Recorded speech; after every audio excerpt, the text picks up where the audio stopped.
Hello and welcome to Swapping Joysticks. It is the 1st of March, 2023, and this is your home for LGBTQIA plus gaming and streaming content. I'm your host, Ben Ostwick, aka Biggest Bennis, and I'm joined, as always, by the talent, Ed Nightingale. That's me. Yeah. I've just realised we didn't put the lights on behind us. We did, I'll do it Also, now. your camera's wonky.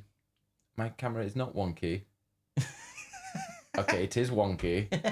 But, you know, things happen. It's fine. We are not live today. We are not live, no. We're not live today because we almost didn't have a podcast this week. You've been out this evening, which you're going to tell us about in a minute. I'm off tomorrow. You are? I'm going abroad on a work trip.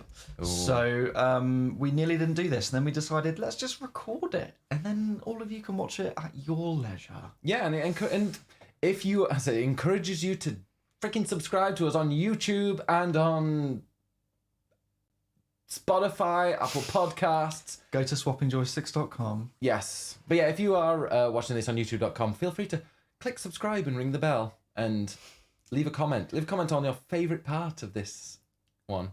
You're such a good little YouTuber, aren't you? I've had a drink, and I've had a drink. You have had a drink, I'm afraid. That's another reason we're not live. I've had a drink with YouTubers. I was drinking with some YouTubers tonight, and it was interesting. It was very interesting hearing people who are not people on Twitch and are, because I'm like, are you going to TwitchCon? And they're like, I don't stream on Twitch.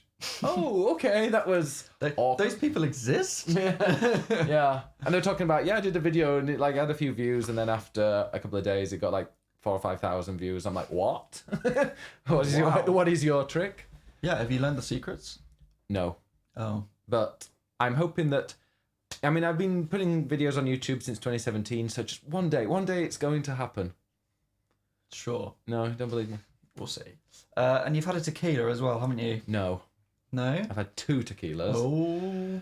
So yeah, it was an evening where I'll tell you about my evening. Please, if you're asking. No, I am asking. I'm asking. So it was an evening with other PlayStation partners. I'm in a 6-month PlayStation partnership where we do a sponsored stream every month. We've got some other posts going up, and this was actually our kind of welcome one, even though we have been doing it since December, or might be before that. But yeah, no, it's just trying to get a time that everybody fits. So yeah, today was the day a lot of us met up, as many of us as possible. Some weren't able to, unfortunately, but hopefully we'll see them at the end. And we met at a place called Fair Game in London, which is, have you ever been? No, was it a fair game? Very fair, very, very fair. So it's a pub. Well, not a pub, sorry, it's a bar, but they have an area, quite a big area with lots of fair games. So there's as in fairground games. As in fairground games. Okay. So there's the fake shooting the ducks and kind of throwing as many balls as you can into a bin. Various things. So I got there, met some lovely, lovely, lovely people. I'm gonna admit, I'm not gonna say who I was with, because there will be people I'll miss out, and I don't want to miss anyone out. That would be very embarrassing, wouldn't it? I'll say the people that I'd met before, Luke Boogie and Millicent from PlayStation, they were the 2 people that I'd met before, but I was introduced to everyone else that was there. There were 10 of us, and it was just amazing, just a really, really fun evening, really, really fun. I'm not competitive in this absolute slightest. Don't you pull that eyebrow? You are the most competitive person. I literally messaged you in the middle of it saying, we are never coming here. You will love it. You will really, no, I don't know if you would, but because you can be incredibly competitive in this thing, and you would be. So I was like, no, we're never coming here. If we're coming here, I will sit at the bar while you go and do your thing. Great. Sounds like a great night out. Yeah.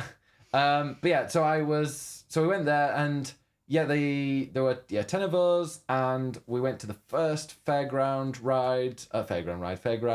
game, and it was you had to scoop balls up and throw them in a bin, and a few people did it first, but the bin was opening at random intervals. It sounds very kind of, cheap, but it wasn't actually. It was quite it was a very fairground style. There are pictures. I'll put pictures up on Look Discord and stuff. But yeah, so it was like it opened, it like kept opening and closing, and you had to like grab as many balls as possible and throw them into the bin. We saw a few of the girls that did it, and then I went and I was doing it with Luke Boogie, and Luke has got big hands, very big hands. So it was very competitive between us. Of course. They did beat me. But anyway, so we were doing it, and then you get 2 rounds. So it was like scooping for like 30 seconds, scooping and throwing, scooping and throwing, scooping and throwing. And then second round, scooping and throwing, scooping and throwing. Then I looked down, and I was missing half a fingernail. And there was blood everywhere. So, yeah, I had to go to the bar. I was going to ask why you had that on your finger. Yeah, so I've come... By the way, I'm here. I've not told Ed a single thing about tonight. This is all new to me. I'm saving it for the podcast. But yeah, so I'm missing half a fingernail. Well, it was like hanging off, and I had to kind of like wince and just rip the rest of it off. Oh my God, please stop. It was horrible. But it was weird because like when it was hanging off, there was 0 pain. Once I ripped it off, pain. And blood, lots of blood. So yeah, that's healing. It'll be healed in a few weeks, I hope. Well, the YouTubers will certainly remember you. Bloody biggest Bennis. Yeah, and then we did some other things. So we had to do like whack-a-mole. But you weren't allowed... What now? Whack-a-mole. What was your hand movement? But you weren't allowed to hit the hamster.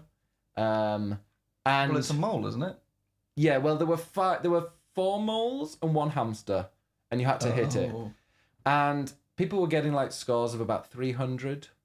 Like a good person got 350 before us. And then Luke and I happened to be doing it again at the same time, and just happened to be. Yeah, and they really pushed me, and on both the rounds I got like 540 and they got 530. So I beat them by 10 points on both rounds, by exactly 10 points. And yeah, Luke was fuming. Yeah. And then there's another round with like the squirty, fire the water in the water pistol into the hole. So you wouldn't believe it. He's got a drink, everyone. You wouldn't believe it, but I'm actually quite a good aim. I would not believe that. Yeah, your bed sheets wouldn't. And then so that one I actually beat Luke Boogie by quite a bit because we were also obviously there. But then we did a thing where you had the Among Us game where it spins around and you have to press it as the thing spins and it lands on the area. Then you go to the next circle and get it, and then the next circle. Right. Yeah. Yeah. So they had something like that, and the person before me got, I think most people were getting about 20 to 30 seconds of completing the 4 rings. Then one person in our team got 10.9 seconds, and they were all cheering and whooping. Do you know what I did it in? Tell us, Ben. 7.9 seconds. Dan and Gavs were just like, what? And then someone beat me. I don't know how they did it. Because it spun around, and I got it every single time they spun around on the first try. So I'm like, I could not have been any faster. But it was somebody that wasn't on our team. And then we did the basketball round. Shooting hoops. And yeah, so it was shooting hoops. And let me just see, because we actually have a leaderboard, so we can see what the most points were. I don't know. I actually don't know about this. I came second actually in the basketball. But I played basketball quite a bit when I was younger, so I wasn't you're terrible. A tall man. I know, I was tall. It's cheating, really. But I got kind of lost in Canary Wharf shopping centre, and I honestly, have you ever been in it? It's the world's longest shopping. It's just one long thing, and if you go to the very end, it's a car park, and you can't leave that way. Oh, so I was like walking around a car park for a little bit, completely lost, and I had to go back out. No, I wasn't pissed. It was me before I even got there. But yeah, no, I found my way out of it eventually. But no, I was walking behind 2 people that were like professional basketball players, because I could hear them talking, and they were like a foot taller than me. They were huge. Wow. But yeah, no, we did all that. Then there was one where it was shooting. So like shooting the red things. I was atrocious at that. So yeah, maybe. Yeah. Well, yeah. That figures. Yeah, like you had to shoot the red things. Honestly, the guy was like, no, you have to do it like this. And I'm like, I don't know. Great. I was atrocious. I didn't come last though. I came second, like 3rd from last. But yeah, so overall, the scores came in, and I won. I beat everybody. I am the champion. fucking esports. I'm going to be wearing my esports cap for a little bit. And you weren't smug about it at all, were you? Not at all, no, because these were people that I wanted to be nice to. So therefore, I will be So wearing... you didn't shout fucking esports at them? I didn't shout fucking esports and give my blue middle finger to everybody with my plaster on it. No, I didn't do that. I'm very professional. Sure. So yeah, that was my day. And So you've had a lovely evening. I had, and I had 4 drinks. 2 of them contained tequila. So you're topping tonight. I will do no such thing. And then the last 2 drinks were Prosecco with gin and citrus, and then candy floss on top. Now, if I say to you Prosecco, gin, and citrus, what kind of taste would that be to you? Sort of winey lemony. It was sweet. Because there's candy floss on it. No, the candy floss is candy floss, but like it was sweet. It was really weird. The candy floss was just like laying on top and you just took it off. I mean, citrus is sweet. It's just its sour sweetness. That's the opposite. You have sweet and sour. But it's all, like sour sweets are still made of sugar. That's true. Mind blown. God. Well, anyway, that was my evening. I've told everybody it, but I also have told you it because that was the first time you've heard about what's been going on. Well, thank you for sharing. I've had a very pleasant evening on my own. I went to the gym and I walked for 20 minutes. Aww. Why did you walk? Because I couldn't be asked to run. I'm sorry, I can't be asked. I was like, I've been sat all day. I just need to move. So I just walked. It was a very brisk walk. Mince. It was a mince. I minced for 20 minutes. And then I made some dinner and I watched Emily in Paris. So I finally finished that season. And then... I've not watched a single second of it. I learned a new Swedish word today. Ooh. Because I was looking on Instagram. And there was a Swedish... So I follow at Sweden, the channel. Why? And... because it's all about Sweden, and that's interesting. I thought at Swedish men. I may have to do that next. And there was a woman on there who is a Swedish content creator, influencer, whatever, and she had a video of 20 Swedish words that non-Swedish speakers find funny. Now, I could not pronounce any of them. However, there was one which was "olla." Olla. Olla. Now, if any Swedes are listening, Olla. you will know what I'm talking about here. And the definition of that had an eggplant in it. And I was like, well, hang on a minute.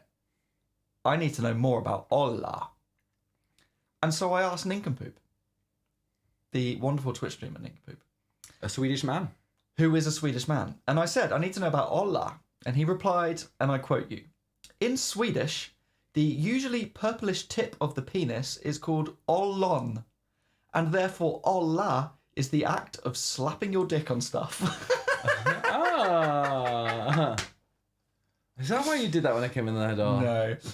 And it's called that if you slap it on people as well. So you can walk around and olla people as well.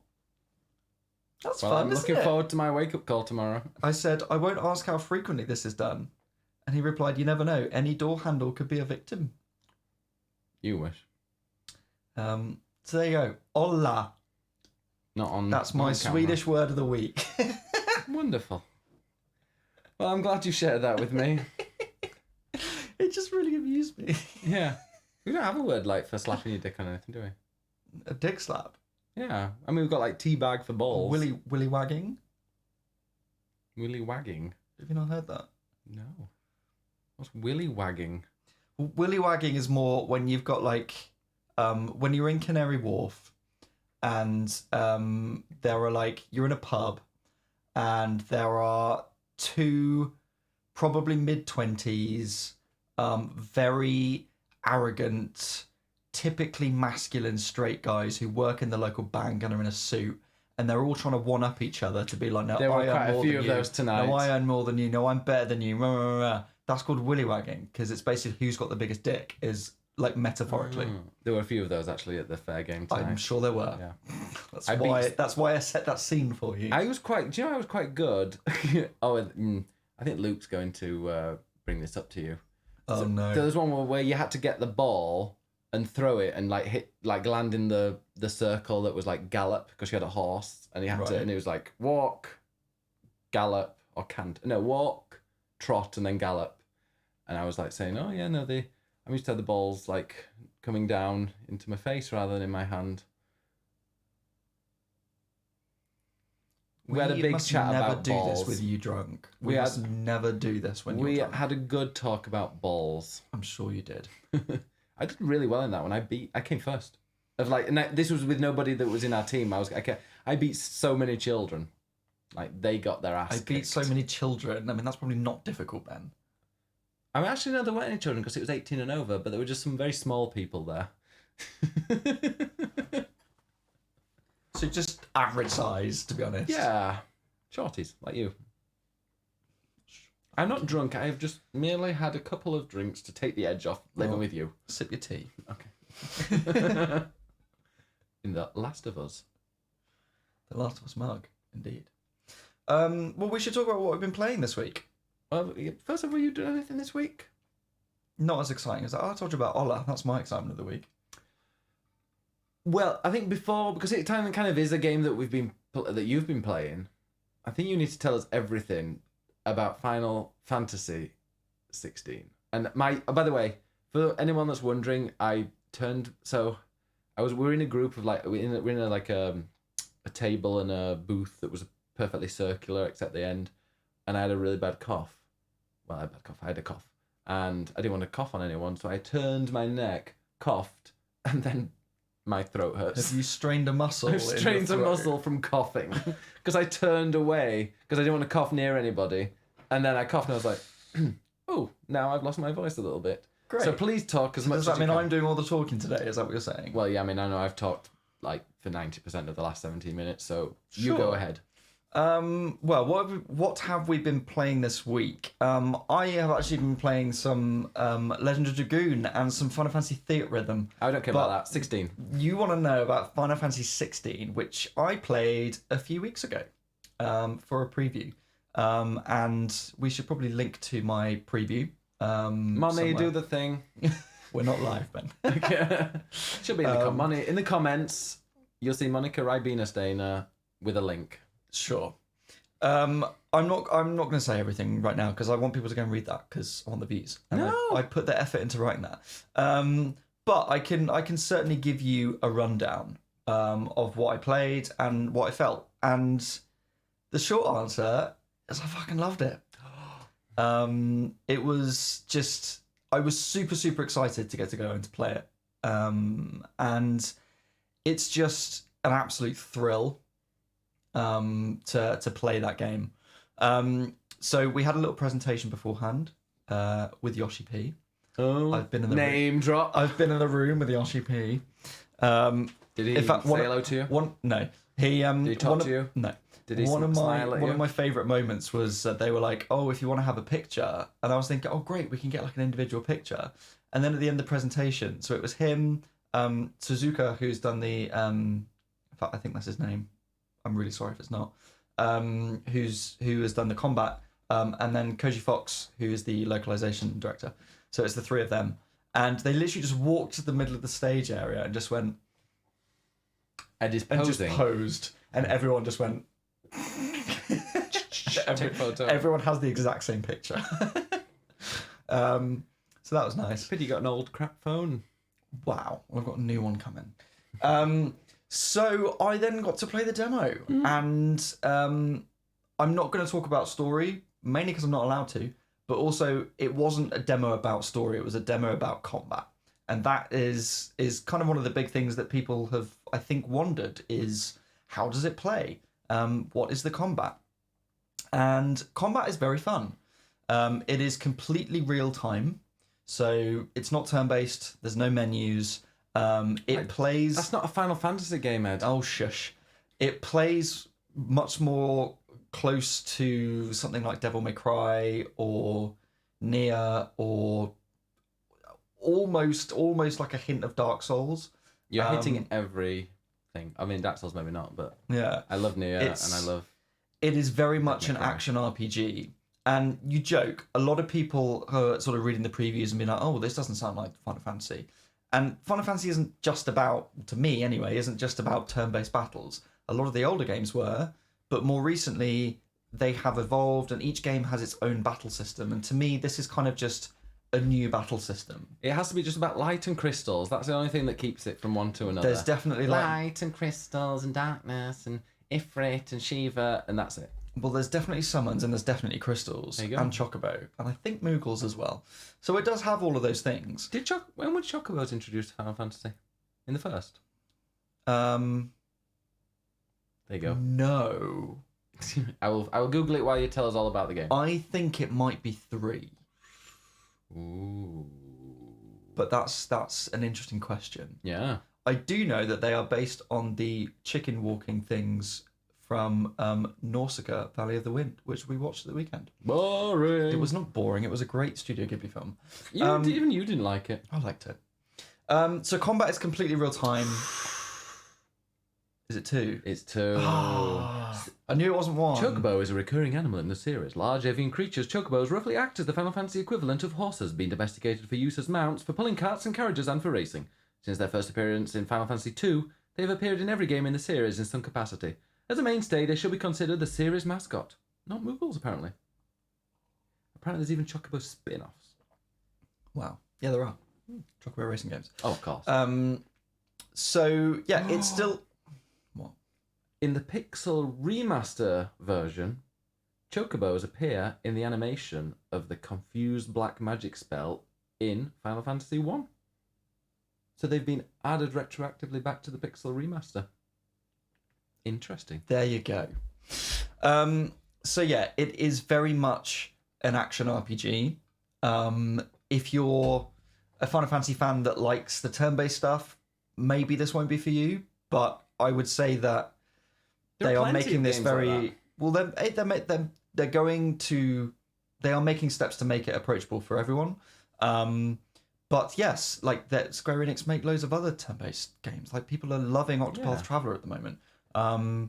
And it does feel like there's a bit of a split in Square Enix's output, I think. I think Final Fantasy needs to be the biggest game. It needs to be this big AAA. It doesn't need to go niche. And if it was a turn-based strategy, like it's always been the biggest game that's ever come out. Like Final Fantasy 7, 8, 9, I remember when they was getting 10, when those came out, it was the biggest game when that was released, and it shouldn't be any difference. If they're going to if people are wanting it to stick to this kind of turn-based niche, there are other games for that. Like it evolves, and I think if it didn't evolve, people would just get bored and move on, and there'd be like a hardcore base, but it wouldn't have this widespread appeal. So 100% down for them to do something more like action-based and evolve with the time. They've still got the old games with the turn-based systems, or the weird kind of whatever 12 was doing.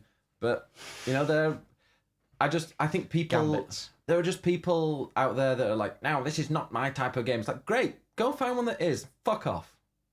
Sorry, I've been seeing people reply to your... Someone's had a drink today. No, I've just seen people replying to your articles, and I just want to slap them all. Wow. Not all of them, 90% of them. All right. He said that, not me. Just like, this is not Final Fantasy. And I'm like, yes, it is, because it's got Final Fantasy in the fucking name. Sorry. Tequila, I thought it made me horny, not violent. Maybe both.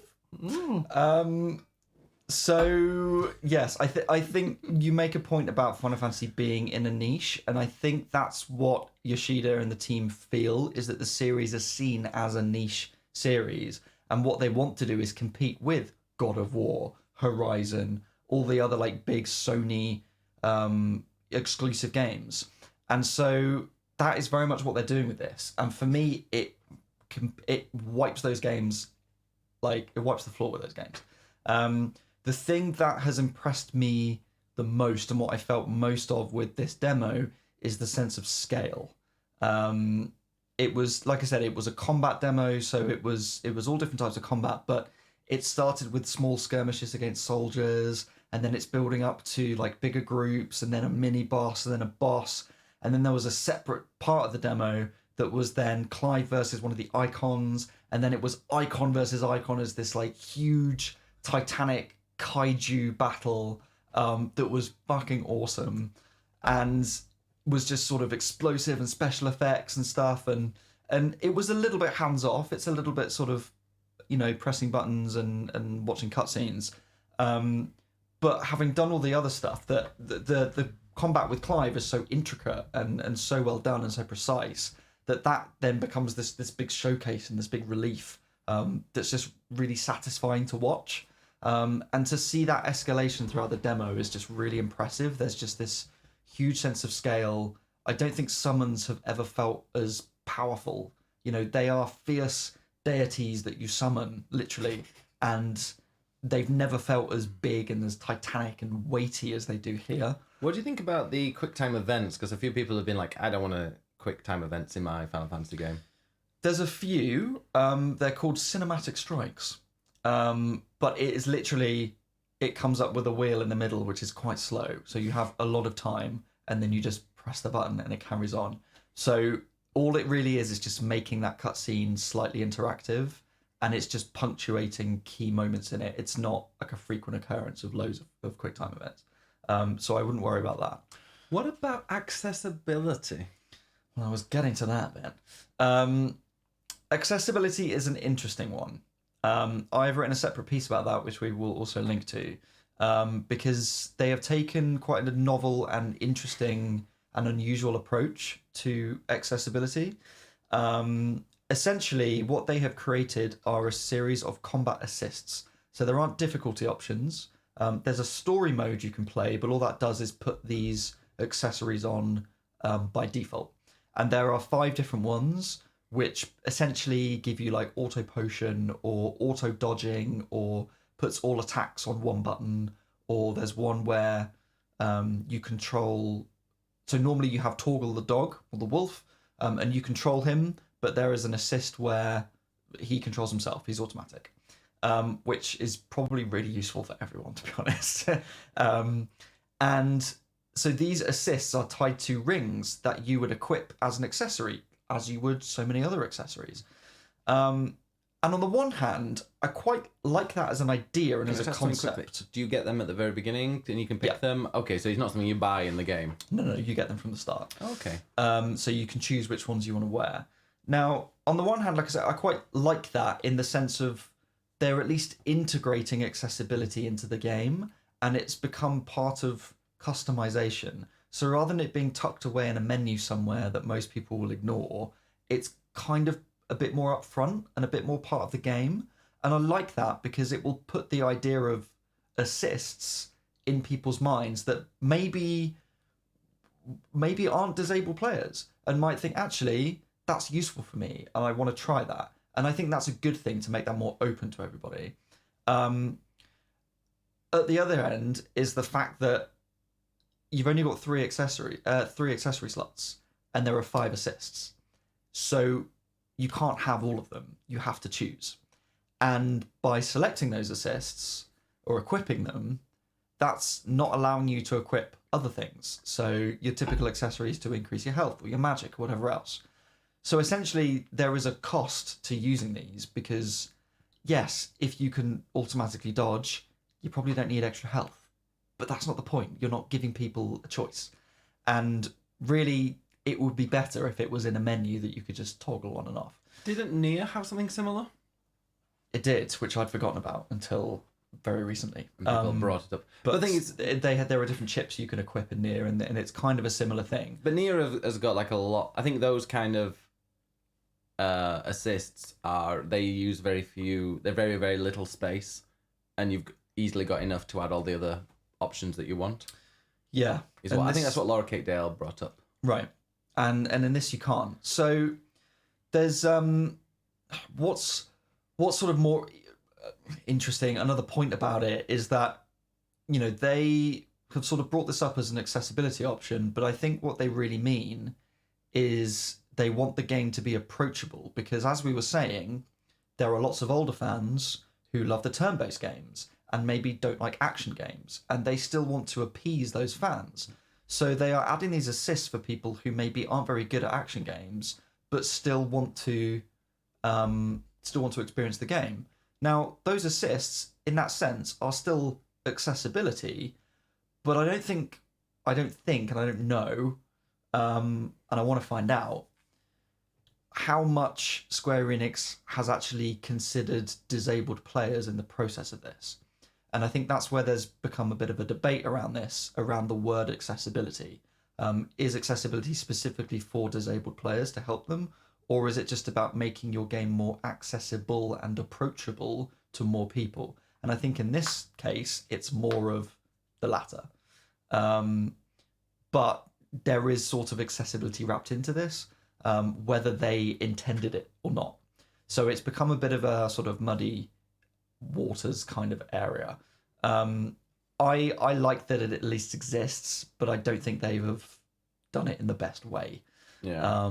And I think that it would be much better if it was just an option in a menu. It's that thing of, oh, we've got this great idea, and actually it's sort of overcomplicating the situation. Do you think they thought like, oh, we're going to get it so people that need accessibility features are going to play exactly the same game as everybody else? They just got these extra little accessories, and it's exactly the same game.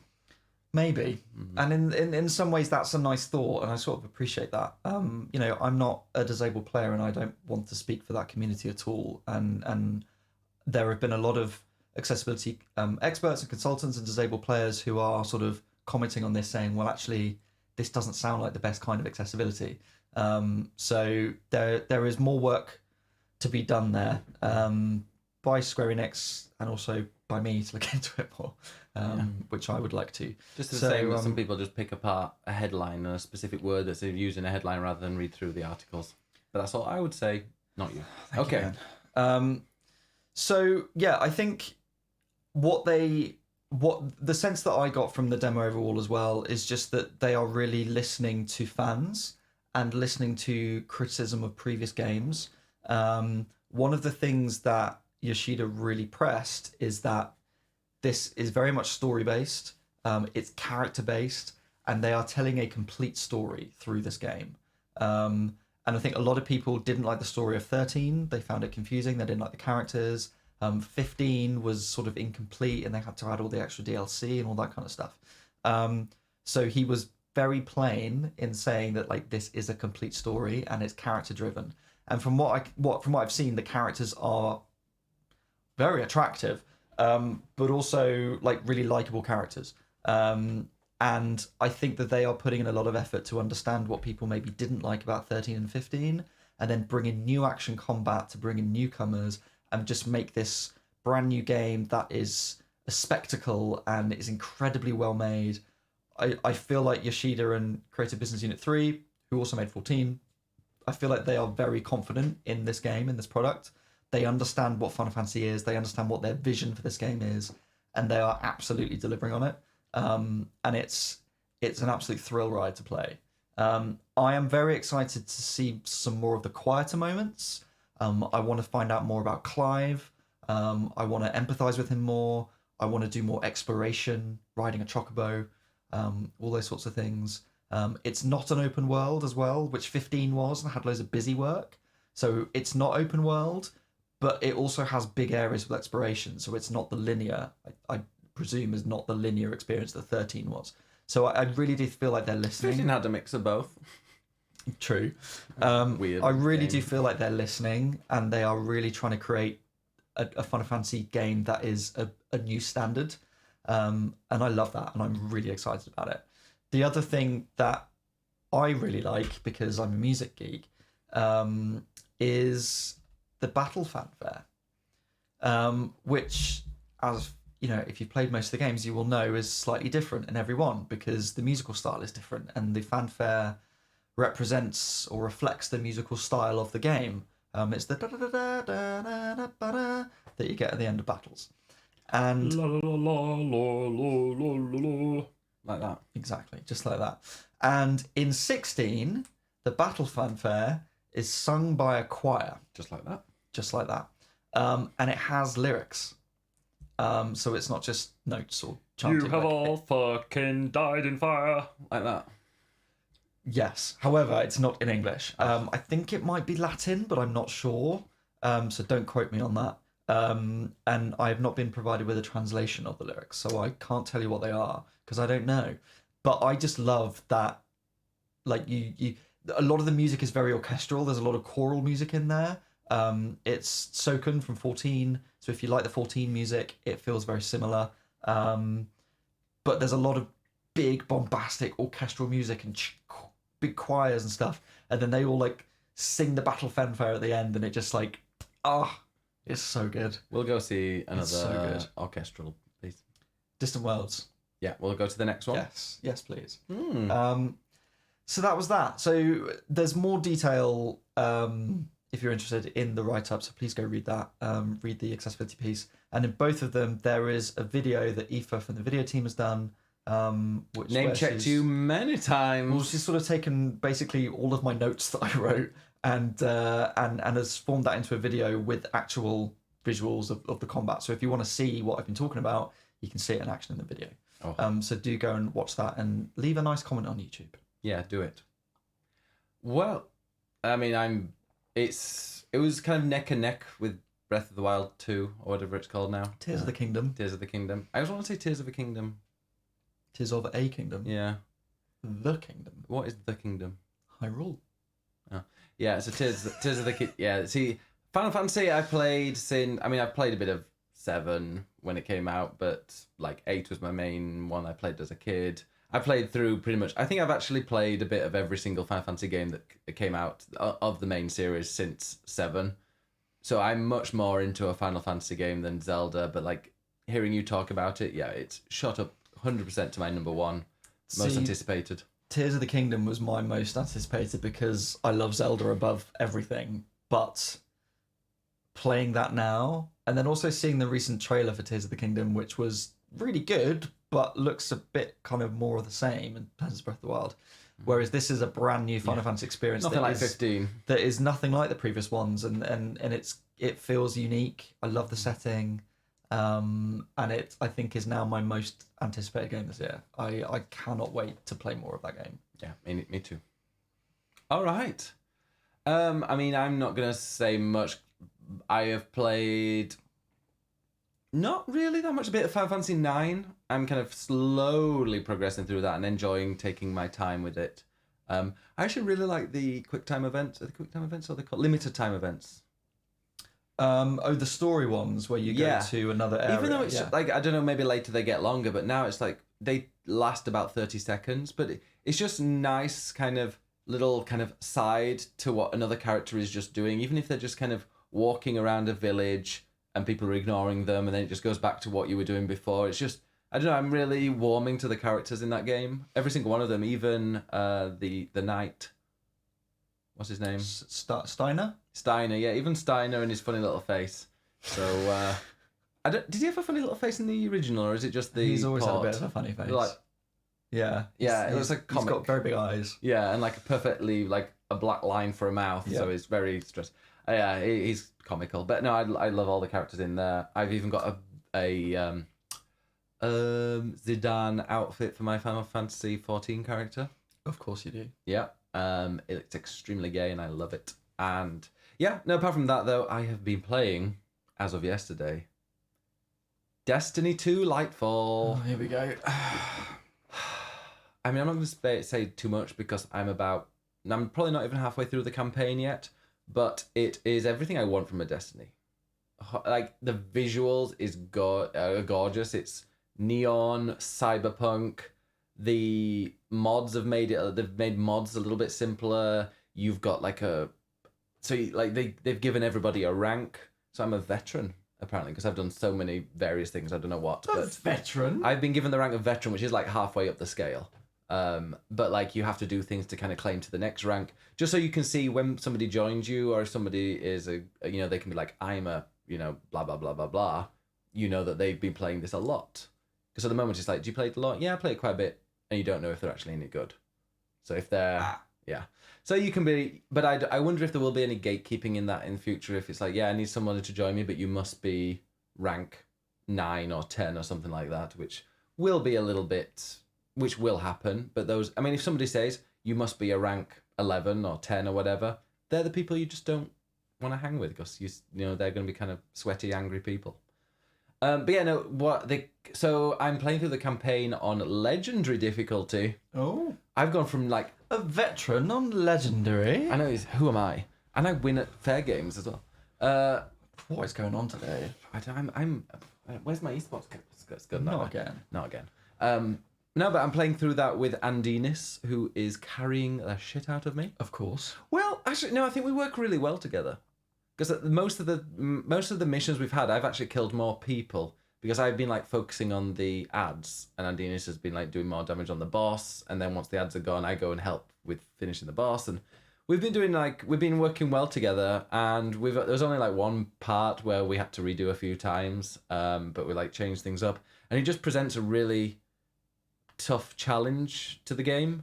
And we're doing this because if you finish the whole campaign on legendary difficulty, you get a set of armor that is quite a bit higher than the soft cap, because it's all about getting the most numbers. Of course.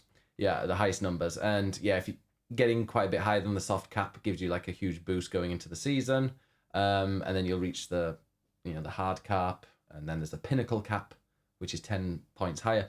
So yeah, no, it just gives you a really good chance. And like I say, we're nearly halfway through playing it, and I'm just really, really enjoying it. The missions are varied. You're not quite sure if it's going to be the last mission or the last boss of the mission. It could end up going and there being 2 more. And yeah, it's just like Destiny. One thing that Destiny do well are they're called skyboxes. Yeah, skyboxes. So just seeing everything in the background, like there was Callus, who is one of the big bosses in this. He was in a previous expansion as well. In fact, the base game when it came out. And he's this really giant kind of slug kind of man. And he's hugely, opulent. His ship is, and it crashed into a planet. And then you're like walking and you can see it in the distance of it like crashed into Neptune. And it's just stunning. And also the main boss looks so cool. Have you seen him? No. I think I showed you. He's the Witness. He's the one with kind of smoky jelly hair that's constantly going up and around. Oh, yes. Yes, I've seen that. It's just so cool. And like there's a huge fleet of... Yeah, I could just go on and on about it. But I will be streaming it, and we'll hopefully finish it on stream tomorrow with Andinis. And if anybody else wants to join and be our third to help carry me to the end and get that amazing armor, I will be very, very grateful. Nice. But yeah, no, it's a very... Like the game itself, I have always enjoyed the combat, and I feel like the guns, every gun feels completely different, and and there are exotic guns as well that have got such a big variety to them, like such a wide variety to them. If you ever play something like Call of Duty or Apex or whatever like that, if you have like an exotic gun, it just feels like a slightly better version of all the other guns. But this one's like completely different. Like you might have an exotic that if you kill somebody with it, they explode. Or you've got a machine gun that as you shoot somebody, it like electrocutes everybody around them. It just feel like they put a lot of thought into every weapon. And playing it and shooting is just as clean as a first-person shooter you'd want. So yeah, like it's in a very good position. I am loving the story, the characters. We are an LGBTQIA plus focused podcast. All of the Arcstriders. So the Arcstriders are these people that live for 10 years, but they get these like superhero powers. And people have been complaining about the Marvel style dialogue, because apparently having dialogue like in a Marvel film is bad, even though like 3 of those films are 5 of the biggest selling movies of all time. So apparently that's a bad thing. But if you ever go to the Destiny subreddit, all you'll see is them moaning about absolutely everything. Don't go on Reddit. I've never ever... I'm in a subreddit of quite a few games, and I've never seen one as miserable as the people in Destiny. Like, it's like, why are you playing this game? You obviously hate it. Don't become one of them. Oh no, what were they complaining about earlier? They were complaining because the mod system, they dumbed down the mod system. Oh, sorry, they made it easier for people to understand what's going on. And because you spent... because you obviously, in your basement, you've learned how to deal with every single mod. Just because you've managed to do that doesn't mean everybody else has. Not everyone has a basement, Ben. Okay, well, their mother's bedroom. I don't know where they sit and play their games all the time. Wow, the stereotyping. Mm-hmm. But yeah, no, people complaining about that were just a bit irritating. But like, no, for me, the story, yeah. So the Arcstriders, these people that live for 10 years with their superhero powers, all non-binary. And very much refer to them as that. And like you could tell from the way that they are kind of a mix of all genders, and they are they. And I don't know. The people that make Destiny seem to be really on the right page. The people that play it, not so much. Yes. Me included. Yeah. Well. But no, I think I am. But it's in a good place at the moment. It's Destiny. It'll be interesting to see how they go forwards. I'm looking forward to finishing their campaign and then going and playing all the meaty things that they have on offer. Wow. So we'll get your final thoughts next week. I hope so, unless I'm that shit and I can't finish it. But yeah, you will. Nice. Well, to top off the Final Fantasy, I've been playing some Theatrhythm as well, Final Bar Line. And then as a competition to Final Fantasy, I've been playing Legend of Dragoon, which is an old PS1 classic, which I've never been able to play before until now. But I will definitely be playing both games in the next week, so we can talk about them next time. Maybe we should play some Theatrhythm next week. Thought Rhythm. As a quick look. Thought Rhythm. Let's play some Thought Rhythm. Yeah, so in future we're gonna be doing 2 quick looks every week. Well, let's sorry. Pleasant. Let's not hold ourselves to that, just in case. 3. We're gonna do 3 every week. No, we're gonna try because we'll try and do 2 each week. But yeah, Theatrhythm will definitely be up there. Marvel's Midnight Suns. Yeah, we've got that planned. We've got the Midgar special of Power Wash soon. Yes, that's out tomorrow. So we will have to play that next week as well. Okay, yeah, we'll do that on Theatrhythm. Let's do full Final Fantasy next week. Yeah. Perfect. Oh, one of the games that I did quite well at, I beat Luke Boogie at, was the water shooting thing, and I was like, I've played a lot of Power Wash. Do you really think that helped you? Yes. I mean, I beat Luke. Is that saying something? Luke, if you're watching this, you have permission to break him. Anyway, shall we see what people have been playing at home? Definitely. I'm really intrigued to see what Yamino has been playing. What has Yamino been playing, Ed? Yamino's been playing a ton of Cloud Meadow, but that sounds like a beautiful game. What a nice game. It sounds like it would be something like Stardew or like Story of Seasons, that kind of sweet game. Well, apparently it's an NSFW game. Now, you have seen the trailer for this because I sent it to you because I was intrigued when I saw Yamino comment about this, and I was like, Ed, have a look at the Steam page. I looked at a couple of the images, was like, oh, Ed, look at this. And then there's a lot of sex. There's a lot of like sex with. At what point does it become kind of bestiality when it's like furries? Because it's like, if it's sex with a furry bestiality. There is absolutely no kink shaming here. If you want to play that, absolutely. I quite enjoyed that trailer. There is kink shaming when it comes to bestiality. But it's like... It's furries. Yeah, those furries had tails and like 4 legs. Or they were on 4 legs. Like, at what point is... Let's read what Yamano had to say about it. Even without that part of it, though, it's fun and a really solid game on its own. There's farming, combat, dungeon crawling, relationships, shops, etc. It's like Stardew Valley and Harvest Moon, but with monsters you raise on your farm. Also, I'm told, as I've never played either of those. They even have the monsters that you raise on your farm that you can fuck. They even have week-long events. Done Summer Solstice already. Soon is a spooky one for their autumn season. It's still in early access, so they are adding stuff with new regular updates and changing a few things here and there. But it's a pretty solid game. I bought it for my birthday, my own present to myself, and I've sunk 35 hours into it, and I've had it for since the 23rd. So yeah, week. Not long. That is impressive, and yeah, I said, no kink shaming, as long as it is a person dressed as a monster and not an actual wolf. Do not have sex with wolves, people. It's a fantasy game, man. Bears, yes. Otters, yes. Speak for yourself. I don't want sex with bears. Clues. What's Clues been playing? 2 games this week. Both of which are 7 out of 10. The first one is... I love a 7 out of 10. First is Maneater. A solid 7 out of 10. You are a shark that has been affected by pollution and mutation. Your goal, eat everything. People, boats, other sharks, God. Gory, frantic, frenzied fun. Bruce Lee be like shark, so be shark. Nice. I remember that coming out and thinking that looks terrible, very frantic. Very 7 out of 10. And then we have Midnight Suns, which is also a solid 7 out of 10. Plus 2 points for ridiculously toned butts. I feel like I did notice that when I played it as well. When I played that, actually.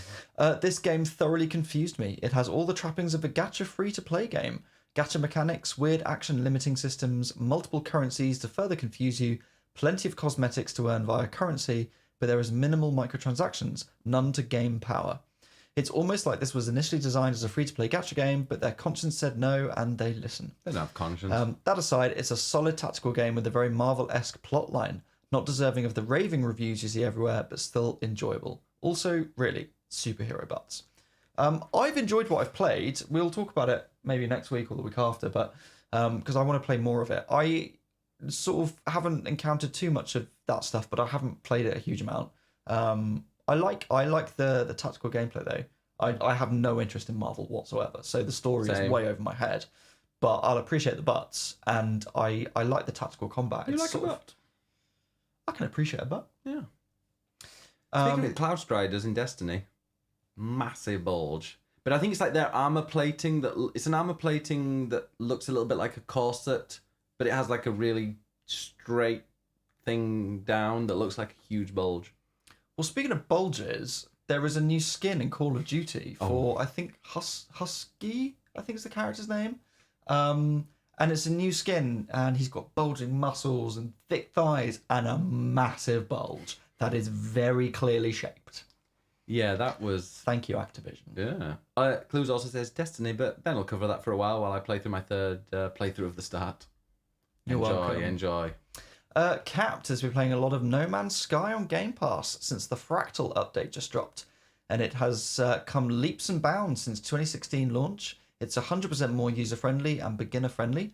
Also, each month has a community challenge, which really feels like a community effort. This month's is Utopia, which is building in 4 planets, each with varying difficulty and requirements when completed. It unlocks lots of fun and useful things to use in your main game. A comma. Plus, who doesn't like owning their own mech to roam around in? You're going to be playing some of that, aren't you? Or you were thinking about it? I was. That was tomorrow's stream, but Destiny takes over. Destiny's too good, apparently. Yeah, but No Man's Sky is definitely something I will be streaming at some point soon. I've been obsessed. It's been my thing to kind of watch this week because with the Fractal update, they've been doing quite a few Twitch drops. So like when I do finally log in, I'm gonna have shitloads of stuff. But yeah, I've been watching like Silas and a few other people that have been playing No Man's Sky and really like been, oh, this looks incredible. I kind of want to play it.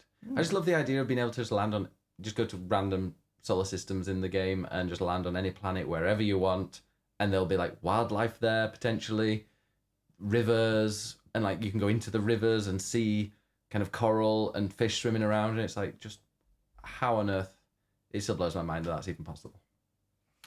It's a clever game. It's a clever game. I don't want to know how they do it. I just want to be amazed.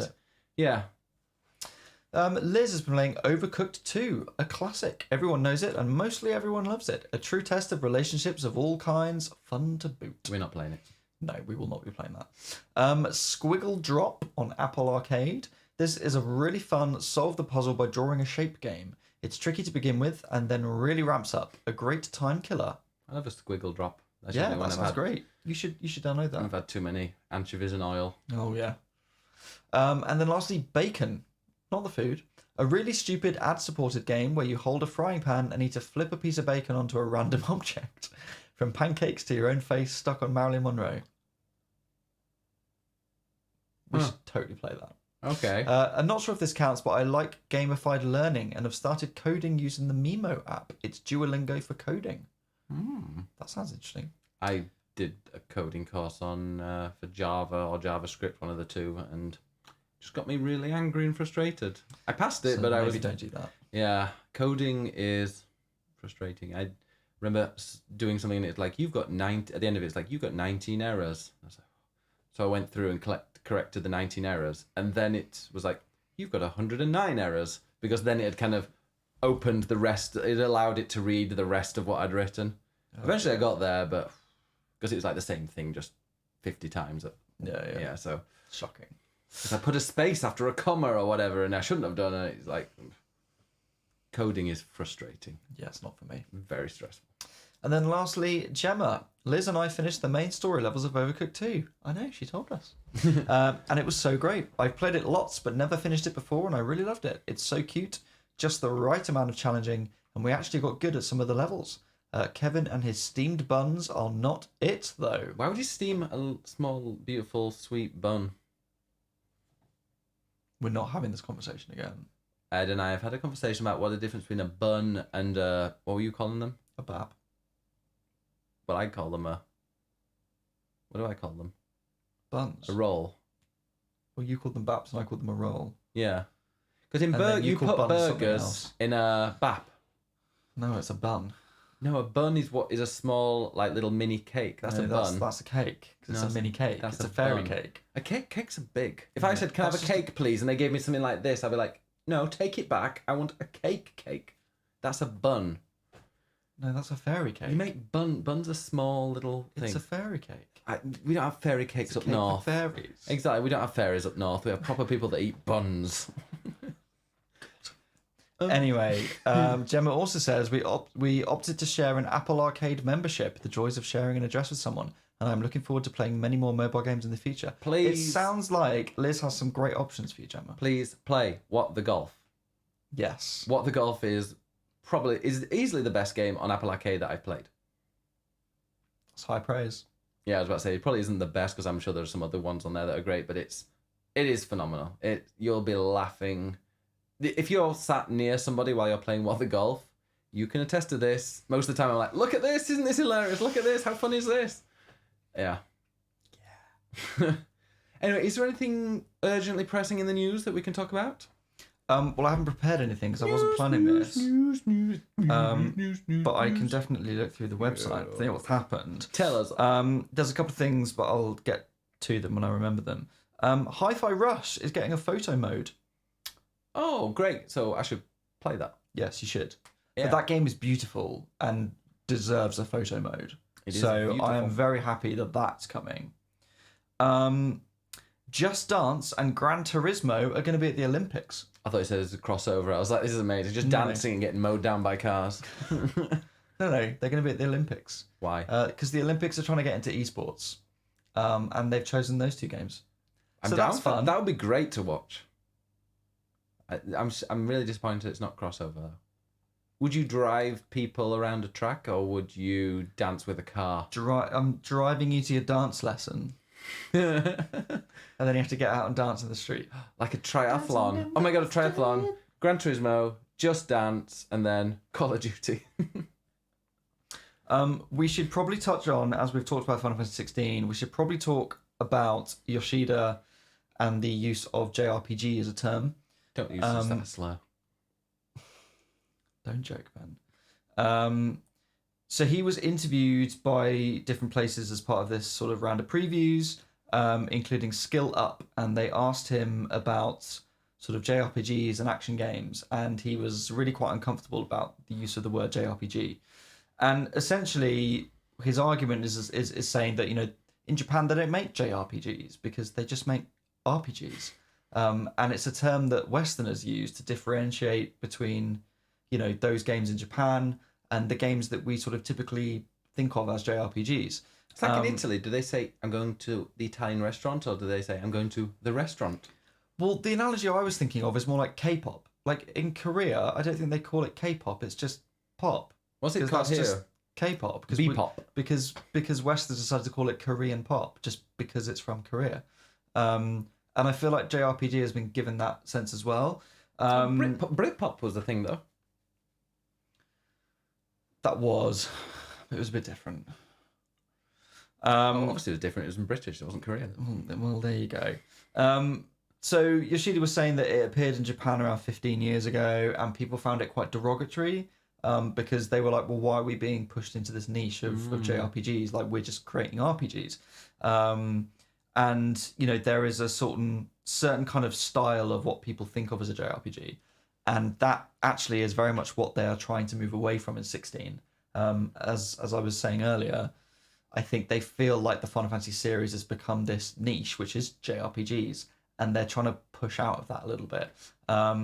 So he did say it wasn't a compliment to a lot of developers in Japan. We understand that recently JRPG has better connotations and it's being used as a positive, but we still remember the time when it was used as a negative. So I think he's sort of reconsidering it. But yes, it seems like the term JRPG is maybe not one that we should be using anymore, which completely makes sense. Like, I feel when like you it's hear the that people context. that are like the anime avatar people. They're like, I love everything Japan, and it's like, no, it's just an RPG made in Japan. Can be made anywhere. If it's good, it's good. I mean, some people have argued that JRPG isn't just that it's made in Japan, but it's a specific style of game in terms of often having turn-based combat, and a certain kind of just certain hallmarks of that genre. Yeah. And there are Westerners that might make a game in that Chained style. Echoes. Chained Echoes, I was going to bring up, which is very much a JRPG, of what you would think of as a JRPG. But they've only just added But Japanese. it was not made in language. Japan. It was made by someone in Germany, I think.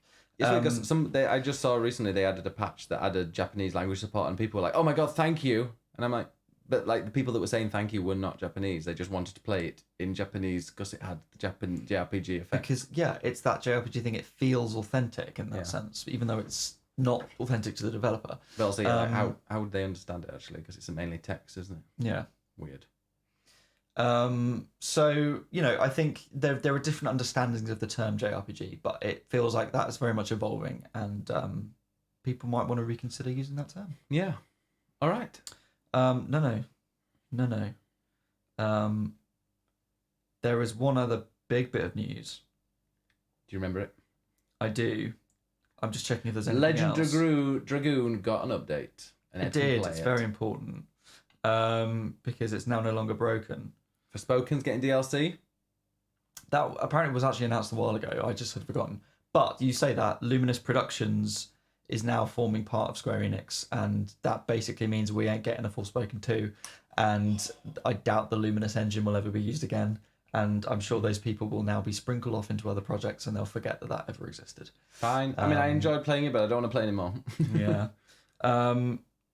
Yeah, no, the other big thing is that they have released a Tunic Fox plushie, and I want one.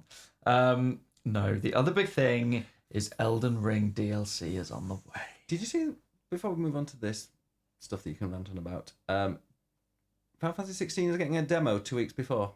It is. And it's 2 weeks before because they want to keep the momentum going into release. Totally fine. But yeah, if you want to play it, there'll be a demo. Do we know and what, it's out in June. Do we know what the demo's going to be? Is it going to be like the opening part? No idea. Because It'll probably be a different part, I imagine. I don't want to play that then.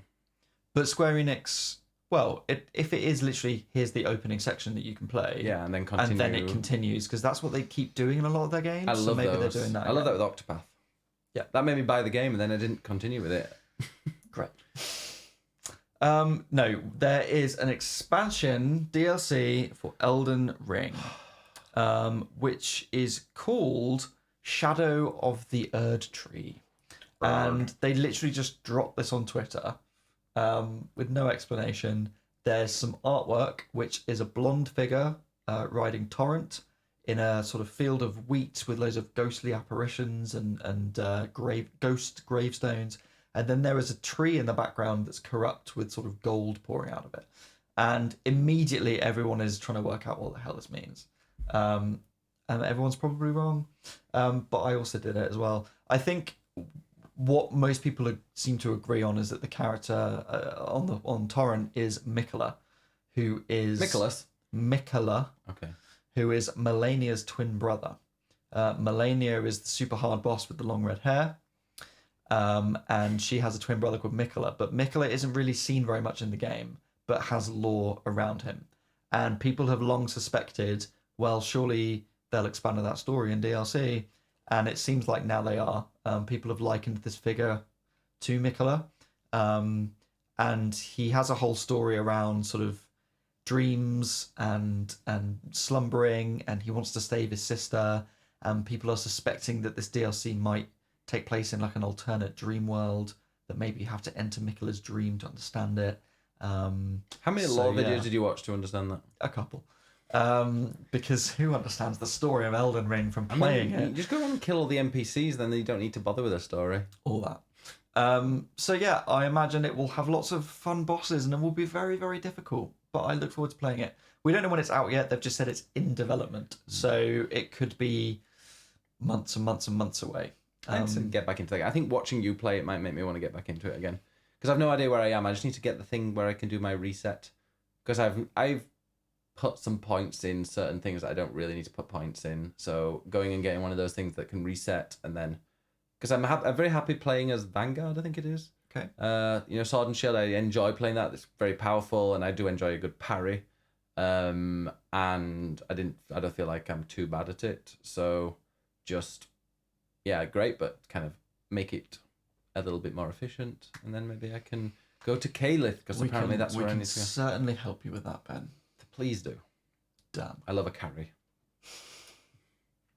And that was the headlines. So, well, the headlines. Well, thank you very, very much for watching this. If you have watched it all the way to the end or listened to the end, thank you so much for putting up with us. Please give us a follow, subscribe, a like, ring the bell, leave us a nice leave comment. us a comment. Yeah, leave a comment, because if you leave comments, I think YouTube see that as, engagement. This video should be pushed to other people. And so we need to work the system, because the system is, not in our favour. It's not in anyone's favour. No, sadly. So we have to work it. Anyway, but yeah, Ed Nightingale, where can we find you? You can find me at ed_nights on Twitch and on Twitter. And you can find me on Twitter at biggestbennett1 and at Twitch biggestbennett. And you can't find me on Instagram because I've been banned. What did you do? Yeah, my Facebook got hacked a while ago, and then they found out, it was hacked, and they reinstated it, but I think they left some things on it, like some restrictions, and then Instagram, for some reason, a month later went, you're banned. And I'm like, what? Wait, what? But I've got a contact who I've emailed. They've literally confirmed to me that they know that it was hacked, so surely that will be proof enough, but you know what it's like, and I'll just keep badgering the person, because it's very, very frustrating. Shocking. Yeah. Well, thank you all very much for listening, and we will see you next week. Yeah. Sorry for his drunkenness. He'll be sober next time. Ooh, that's what you think. But yeah, go to swappingjoysticks.com, get all your joystick swapping needs there, and if you're listening to this or watching this, you probably already know where to find us. So what are we doing? But yeah. See you all next time. Keep swapping.